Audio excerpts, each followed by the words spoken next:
We are talking about universal engineering experiences based off of a TikTok post we made, and It seemed that like did fairly well. yeah, it seemed like you guys really liked it. So we're just gonna dive in and share our experiences based on all of them. So universal engineering experiences. Number one, Number one, staying up all night studying until you see the sun start to rise. Have you experienced that? I It's probably universal. did. I think I did. I remember. I think I have a photo of me studying on my phone at like 3 a.m. Three. I think it was like 3:19 a.m. I took the photo, if I'm not mistaken. But I do recall another time. It was a class where I did this really odd thing at the end of the semester. It was right before finals. I I studied for 40.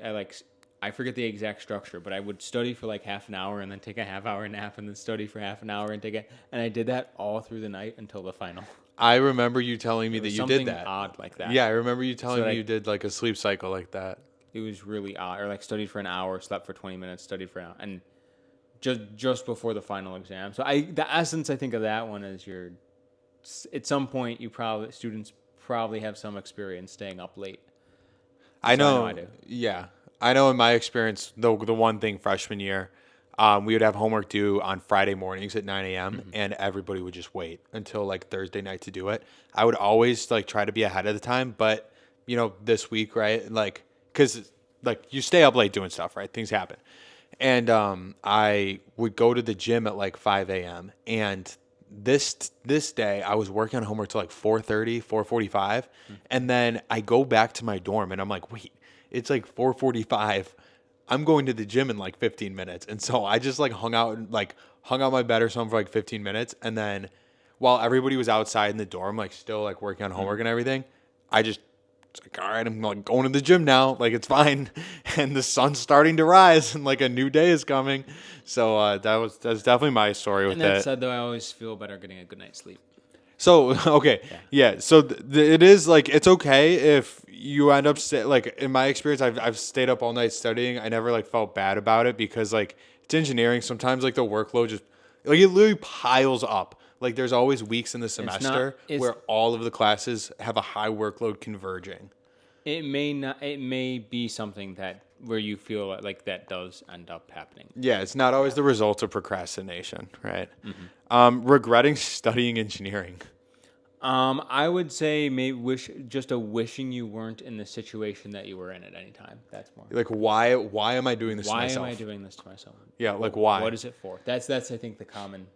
I Why am I doing this to myself? I studied industrial, I mean, obviously, like for people watching, I studied industrial engineering, and it's so close to business, but it's like engineering. It's engineering. And so, like, there's times where I'm like, why didn't I study finance?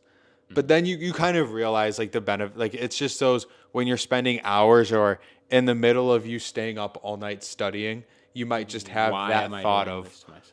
I could have And it's picked a different usually major. coupled with some like frustration and anger as well. Yeah. Man, Maybe a hopefully tough not homework anger. assignment. Just like you feel mad. Why am I doing this? But it's worth it. I'm really happy I studied industrial Yeah, engineering. Not to like confuse that. These first two were pretty bad. Thinking you are Iron Man. Did you have any experiences like that? I think like feeling like you are going to be the next great inventor type thing. Like I think a lot of students feel like that, or like feeling like Iron Man. Yeah. At some Did you point ever feel that way? I think at some point in like a lab, like you feel like you sort of unlocked the secrets to the. How the Have world you ever? works. Yeah. Like what? Uh, finite state machines. I learned how that like the application for that in digital logic class is like vending machines, and then you're like, oh my gosh, I know how vending machines work. It's going crazy. Or like elevators. How do they work? Do you remember? The finite state machines. Okay. But you just feel like on top of the world, like like you can do it all. you can do everything. Yeah. You can do everything. I know when I was heading into engineering, I thought think I was. this feeling like Iron Man is less about feeling like Iron Man. You feel like Iron Man. It's more just a euphoria you feel when you get it right. Well, I think like actually making things or discovering how the world works, right? And you actually understand like it's almost like you understand. So you observe life and you observe how things interact in life, but you actually know what's happening behind the scenes. And I think it's maybe the euphoria is coming from knowing what's going on behind the curtain. Yeah, I and think there's it's cool. wanting to learn how things work. Like if you've always wanted to know how things work and that clicks, you really feel good. Yeah. Going into it, so this is another one. Universal engineering experiences. Going into an exam knowing absolutely nothing. I think a lot. I a lot of times like you just feel like you feel very inadequately prepared. Because There's there's so why? much. Why? Okay. There's yeah. so much that you can do. You just feel like you don't know it. Like you just don't feel like you know it well enough at all to do well on the test. What advice would you give for somebody who is like, I've studied, I've shown up to class, I've done my homework, but I am so nervous for this exam because anything can happen? Nah, yeah, that's exactly it. I think you kind of just deal with it. You just go with it. You just go with it. But one thing you can do is you can to go. I think office hours could be helpful. If you go to office hours and ask for maybe like if the professor has advice for topics, Yeah, or like the scope of the exam or the types of problems or like what's most important to take away. You might get some guidance. Yeah. I think the other thought too is like as if you've been doing your due diligence, like probably understanding that like most people are probably in the same situation. And we made another video. It did really good talking about the curve. Right. And the curve in engineering, especially for those exams where you go in knowing like what even is going to be on this exam. Because I remember taking exams, feeling really prepared. Actually, kind of the opposite of this, feeling really prepared, taking the exam, going, what even is that? Like it was a human factors class, and I was like, I don't even remember talking about that. And I was going to like every lecture, studying the notes. I was even taking notes of the lecture after lecture, like just making sure that I would get this.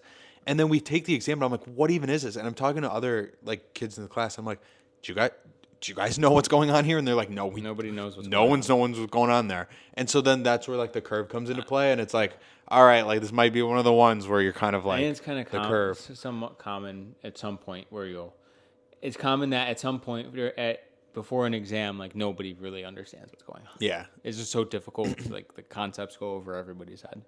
All right. For me, so I think it was Go ahead. Electromagnetics. That was one of the classes where, at least the people I knew in the class, like nobody really knew what was going on. got what was going on. It was so hard. I mean, that is one of the hardest classes in electrical. Yeah, and EE is very challenging. So this kind of goes into a good segue into the last one we're going to talk about here. Universal engineering experiences is feeling dumb. Yeah, I think we just talked about feeling dumb. Yeah, both of us coming out of the exam knowing what actually just happened in that exam. I thought I was prepared, and I clearly just did not actually understand anything that was being talked about And here. the thing, though, is that even if you feel dumb, you may actually be much smarter than you think you are. It's like a relative You know scale. more. It's all relative, and like Yeah. even though you feel dumb, you know a lot more than you did when you started the course. And I think that's like what engineering is challenging, but it also makes you realize how much there is to learn and how much you actually can learn. Like how much you actually can do and can learn. It's like challenging yourself. Like if you were like, working out or something like that and you were really hard on the last rep, it's almost like, oh, this was really difficult. Am I not strong? Or are you getting stronger, right? Like, am I dumb or am I getting smarter and learning new things? So that's another like positive spin on it. So I guess, how do you feel about all of these? Have you experienced any of these? And if so, let us know in the comments. Or if there's any other topic you want us to talk about, feel free to let us know.